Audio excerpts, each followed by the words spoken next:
কি কি ভাবছো তোমরা? এই অগোছালো গামলাটাকে কেন দেখাচ্ছি? এই অগোছালো গামলাটাই কিন্তু সবাইকে সুন্দর করে দেয়। রাধে রাধে, রাধে শ্যাম, সবাই কেমন আছো?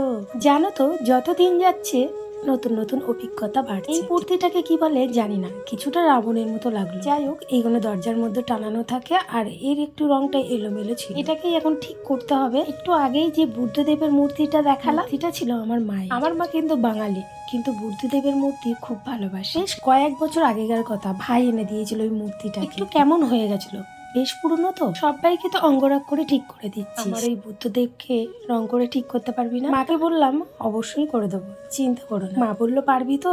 দেখ, বোনের মূর্তিটাও কিন্তু অঙ্গরাগ হয়ে গেল। আমাদের বুদ্ধদেব এরকম রূপ নিয়েছে, মিষ্টি লাগছে দেখতে। দেখো, না ভুল ভেবো না, রাবণের মূর্তিটাকে বলি, বুদ্ধদেবের মূর্তিটাকে। বোন বলছে বুদ্ধদেবকে যাবে মেয়ে মেয়ে লাগে। আচ্ছা দেখো তো, তাই মনে হচ্ছে। দুজনকে অঙ্গরাগ করতে বেশ ভালোই লাগলো আমার।